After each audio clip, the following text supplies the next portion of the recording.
రైతు భరోసా డబ్బులు ఇవ్వలేదని తండ్రి నాలుక కోసేసిండట. 6,000లో 2,000 ఖర్చు చేసిన తండ్రి మిగిలిన సొమ్ము ఇస్తానన్నా సరే దాడి చేసిన కొడుకు. మెదక్ జిల్లాలో దారుణం అంటే చూడండి. రైతు భరోసా పథకం కింద ప్రభుత్వం ఇచ్చిన సొమ్మును తనకి ఇవ్వలేదని కోపంతో ఓ వ్యక్తి తన కన్న తండ్రి నాలుక కోశాడు.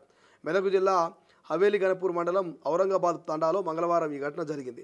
స్థానికులు పోలీసుల కథనం ప్రకారం భానోతు కిరియాకు ఎకరం భూమి ఉంది. రైతు భరోసా కింద అతని బ్యాంక్ ఖాతాలో 6,000 జమ అయ్యాయి. ఆ డబ్బు తనకి ఇవ్వలేదని తండ్రి నాలుగు వచ్చినట. అరే ఏమవుతుందిరా నాయన సమాజానికి? అంతం కాపోతుందా ప్రపంచము? ఏం జరగబోతున్నది? మానవ సంబంధాలు ఎటుపోతున్నాయి? వాయి వరుసలు మరిచి ఎందుకు ఇట్లా వ్యవహరిస్తున్నారు? అరే కన్న తండ్రి డబ్బులు ఇవ్వలేదని, రైతు భరోసా డబ్బులు ఇవ్వలేదని కన్న తండ్రి నాలుక కోసినట. ఆ నాలుకతోటే, ఆ తండ్రే కదా, ఆ నోటితోటే కదా నీకు పదాలు నేర్పించింది. ఆ తండ్రే కదా నీకు ఎలా పలకాలని చెప్పి అక్షరాలు నేర్పించింది.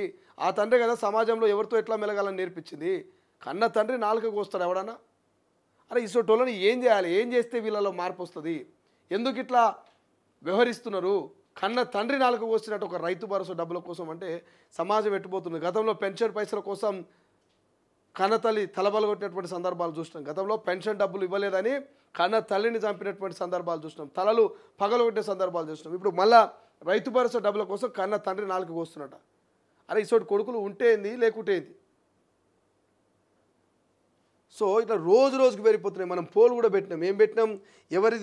ఎవరిది తప్పని చెప్పేసి పోల్ పెట్టినాం. ఇప్పుడు జరుగుతున్నటువంటి ఈ అఘాయిత్యాలకు ఎవరిది తప్పని పోల్ కూడా పెట్టినాం.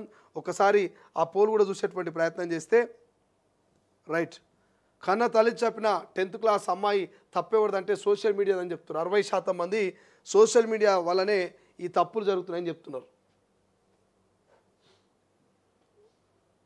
రైట్. వెలుగులో చూస్తే